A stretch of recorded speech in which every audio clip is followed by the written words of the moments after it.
नमस्कार दोस्तों, स्वागत है आपका अपने study channel study with Bhaskar में। तो दोस्तों, हम काफ़ी दिनों बाद ऑनलाइन आए हैं और काफ़ी ही अच्छी खबर है उन विद्यार्थियों के लिए जो कि संस्कृत माध्यम से शिक्षा में जुड़े हुए हैं और एमए या बीएड कर चुके हैं। उनके लिए उत्तर प्रदेश सरकार ने एक सुनहरा अवसर दिया है संस्कृत विद्यालय में शिक्षक बनने का, और प्रधानाचार्य के लिए भी कुछ पोस्ट आए हुए हैं। तो आइए इस पे थोड़ी जानकारी ले लेते हैं कि आवेदन की प्रक्रिया क्या है, किस किस ज़िले में कितने सीटें खाली हैं और फॉर्म भरने का प्रारूप क्या है, क्या योग्यता लगेगा, और बहुत सारी जानकारियाँ इस वीडियो के माध्यम से आप लोगों को मिलेंगी। तो दोस्तों, ये वीडियो आपको अच्छा लगेगा तो अन्य दोस्तों के पास शेयर करिएगा, जिससे उनको कुछ इस आवेदन प्रक्रिया में मदद मिल सकेगी। तो आइए जानते हैं, ये प्रेस जो है आवेदन जारी किया गया है शिक्षा निदेशालय माध्यमिक उत्तर प्रदेश द्वारा प्रयागराज के द्वारा, जो कि सारे समस्त जिला विद्यालय निरीक्षकों और समस्त मंडली संयुक्त शिक्षा निदेशालय को फॉरवर्ड किया गया है। क्या कहा जा रहा है इस आवेदन में? इसमें बोल रहा है, कृपया उपरोक्त विषय शासनादेश संख्या इतना दिया हुआ है, दिनांक 24 जुलाई 2021 के अनुक्रम में निर्गत शासनादेश संख्या दिया है 922 और दिनांक 18 अगस्त 2021 संदर्भ में ग्रहण कराया इसने, जिसमें अशासकीय सहायता प्राप्त संस्कृत माध्यमिक विद्यालयों में शैक्षिक सत्र 2021 और 22 एवं 22-23 मतलब 2 साल के लिए शैक्षणिक कार्य के लिए ग्रीष्मकाल की अवधि को छोड़कर अथवा नियमित चयनित शिक्षक आने तक जो भी पहले अगर प्रक्रिया आ जाती है, अगर नियमित शिक्षकों की भर्ती पहले कर ली जाएगी तो इस पद को निरस्त कर दिया जाएगा।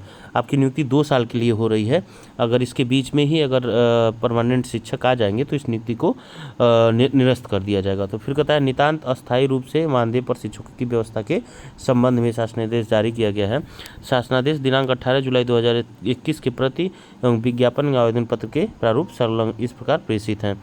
इसमें क्या किया गया है आपको बताया गया है। तो आइए इसका पूरा जानकारी रखते हैं। क्या है दिया है, विज्ञापन संख्या 1 2021 के संबंध में पूर्व मध्यमा स्तर और उत्तर मध्यमा स्तर में अध्यापक पद हेतु उत्तर प्रदेश में संचालित सहायता प्राप्त संस्कृत माध्यमिक विद्यालयों में शैक्षिक सत्र जो कि बताया है, हम आपको पूर्व में बता चुके हैं, 2 साल के लिए हो रहा है, अथवा नियमित चयनित शिक्षक के आने तक जो भी पहले हो, नितांत अस्थायी रूप से मानदेय पर शिक्षकों की नियुक्ति की जानी है।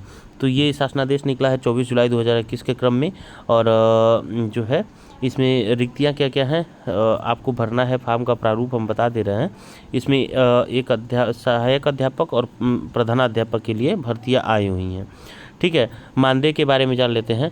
प्रथमा एवं पूर्व माध्यमिक स्तर पर शिक्षण कार्य हो तो आपको 12,000 रुपये प्रतिमाह के हिसाब से आपको प्रदान किया जाएगा, और उत्तर मध्यमा के लिए आपको 15,000 रुपये देय होंगे। आय की सीमा क्या रखी गई है? आवेदन करने की अंतिम तिथि 15 सितंबर 2021 को रखी गई है, जो कि हाई स्कूल प्रमाण पत्र के अनुसार मान्य होगी, और मिनिमम आयु आपकी 21 वर्ष पूर्ण होनी चाहिए। देखिए दोस्तों, काफ़ी लोगों के बीच में भ्रम फैला हुआ है कि मैक्सिमम आयु 21 वर्ष मांग रहा है। नहीं, वो मिनिमम आयु 21 वर्ष का होना चाहिए आपके पास। फिर शैक्षिक योग्यता की चर्चा कर रहा है। चयन हेतु शैक्षिक अर्हता उत्तर प्रदेश माध्यमिक संस्कृत शिक्षा परिषद संस्था के प्रधानाध्यापकों और संस्थाओं के अन्य कर्मचारियों की नियुक्ति सेवा शर्तों नियमावली 2009 में वर्णित शैक्षिक अर्हता के अनुसार होगी, जैसे कि परिशिष्ट क में दी गई है। देखिए, अब यहाँ पे नियमावली 2009 बोल रहा है, तो नियमावली 2009 के संबंध में कम से कम आपके पास बीएड की योग्यता होनी आवश्यक होती है। तो अभी इस पर काफ़ी चर्चा चल रहा है कि एमए पे लिया जाएगा या बीएड पे। देखते हैं क्या होती है आगे की चयन प्रक्रिया। फिर आगे आइए, चयन प्रक्रिया क्या कह रहा है। शासनादेश संख्या 794/15 इतना दिया हुआ है, जो 24 जुलाई 2021 को विहित प्राविधान अनुसार शैक्षणिक गुणांक एवं साक्षात्कार के में प्राप्त अंकों के योग के आधार पर चयन किया जाएगा। ठीक है, इसमें आपके मेरिट के आधार पर चयन प्रक्रिया बनाई जाएगी, मेरिट सूची बनाया जाएगा। उसके बाद क्या होगा, आपका वाइवो के लिए आपको बुलाया जाएगा। आवेदन हेतु संख्या जान लेते हैं। अभ्यर्थी द्वारा अधिकतम 5 विद्यालयों में शिक्षक के लिए चयन हेतु आवेदन किया जा सकता है।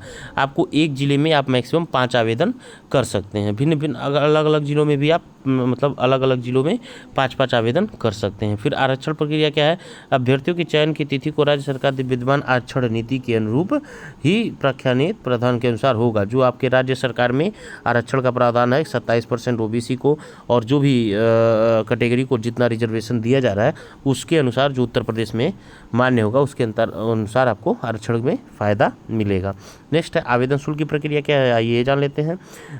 विज्ञापन में यथावत सामान्य पिछड़ा वर्ग के अभ्यर्थियों हेतु 250 रुपये, मतलब सामान्य और पिछड़े जनरल और ओबीसी अभ्यर्थी के लिए 250 रुपये की, और आर्थिक रूप से कमजोर और अनुसूचित जाति के लिए 150 रुपये, और अनुसूचित जनजाति के लिए कितने 100 रुपये का बैंक ड्राफ्ट बनवा के आपको बैंक ड्राफ्ट अथवा रेखांकित पोस्टल ऑर्डर क्या है प्रबंधक के पक्ष में दे होगा। तो ये पोस्टल ऑर्डर पड़ेगा किसके नाम से, प्रबंधक, और जो भी विद्यालय का नाम होगा आगे लिखेंगे आप प्रबंधक और विद्यालय का नाम। नेक्स्ट है आवेदन पत्र के साथ अभ्यर्थी अपनी शैक्षिक योग्यता, देखिए आप आवेदन करेंगे तो आवेदन का फॉर्म भरेंगे और उसमें आप अपनी जितनी भी शैक्षिक योग्यता है जिसमें आपका अंक पत्र और प्रमाण पत्र दोनों संलग्न होगा, दोनों की छाया प्रति संलग्न होगी।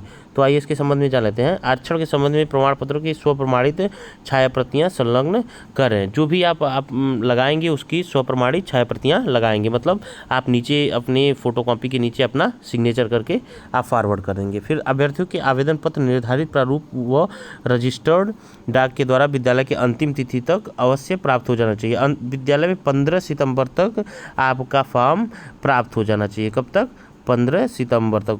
तब तक अगर प्राप्त नहीं होगा तो आपका आवेदन क्या होगा, निरस्त कर दिया जाएगा। ठीक है। नेक्स्ट है अभ्यर्थी और उसकी छाया प्रति संबंधित जनपद जिला निरीक्षक को ईमेल प्रेषित की जाएगी। जो आप आवेदन भेजेंगे उसका एक आप पीडीएफ बनाइएगा कंप्यूटर पे बैठ के और ईमेल के माध्यम से अपने DIOS को सेंड कर दीजिएगा, जिससे कि तभी जाके आपका ये आवेदन मान्य होगा। विलंब से प्राप्त आवेदनों पर कोई विचार नहीं किया जाएगा। साक्षात्कार हेतु यात्रा भत्ता सरकार द्वारा नहीं दिया जाएगा। इंटरव्यू के लिए जो भी खर्च होगा आपको स्वतः वहन करना होगा। और क्या है, अभ्यर्थी आवेदन पत्र के साथ प्रबंधक के पद नाम से निर्धारित शुल्क बैंक ड्राफ्ट रेखांकित पर संलग्न करेंगे।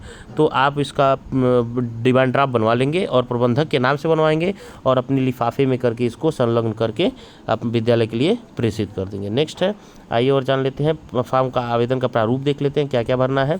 इसमें देखिए संस्था और विद्यालय का नाम, आपको जिस विद्यालय में आवेदन करना है वहाँ उसका नाम इसके सामने भरना है। फिर अगर आप किस पोस्ट के लिए आवेदन करना चाहते हैं, पूर्व मध्यमा में यहाँ टिक लगाएंगे। अगर आप उत्तर मध्यमा MA किए हुए हैं, BEd किए हुए हैं तो आप यहाँ पे टिक लगाएंगे। और यहाँ अपना एक पासपोर्ट साइज फ़ोटो जो कि नवीनतम फ़ोटो होनी चाहिए यहाँ पे चस्पा करेंगे। नेक्स्ट है अभ्यर्थी का नाम, जिसमें आपको अपना नाम भरना है, माता पिता का नाम भरना है और यहाँ पे अपनी जन्मतिथि हाई स्कूल के अकॉर्डिंग भरनी है। फिर आपकी आती है श्रेणी, अगर आप सामान्य है तो सामान्य में, अदरवाइज आपका जो भी है। आर्थिक रूप से कमजोर पिछड़े वर्ग के लिए भी एक ऑप्शन इसमें दिया हुआ है, जिससे आरक्षण का लाभ आपको इससे प्राप्त होगा। फिर आता है राष्ट्रीयता में आप भरेंगे भारतीय, इंडियन आप लिखेंगे हिंदी में इंडियन। उसके बाद अपना स्थायी पता और पत्राचार्य का पता अलग अलग है तो अलग अलग भरेंगे, अगर एक ही है तो दोनों एक ही भरेंगे। अपनी ईमेल आईडी आप डालना ना भूलिएगा। फिर आता है आपका, आप अगर महिला है तो महिला में ट्रिक करें, पुरुष है तो पुरुष में। फिर अपना मोबाइल नंबर जो हमेशा चलता रहे। फिर वैवाहिक स्थिति पूछ रहा है, विवाहित है तो विवाहित, अविवाहित है तो अविवाहित में। देखिए यहाँ पे आपको क्या करना है, धनराशि में आपको लिखना है 250 अगर आप जनरल कास्ट के हैं, और बैंक ड्राफ्ट या इसमें क्या लिखना है, अगर आप बैंक ड्राफ्ट लिखेंगे DD डिमांड ड्राफ्ट। और यहाँ किससे आप जो है किससे बनवाए हैं, बैंक से बनवाए या डाकघर से, तो उसका बैंक का नाम और जिला। नेक्स्ट है, ये कॉलम आपका अधूरा रहेगा क्योंकि ये कॉलम जो भरा जाएगा संस्था के द्वारा भरेगा। नेक्स्ट है, आपको समस्त अपनी शैक्षिक योग्यता का प्रमाण पत्र लगाना है।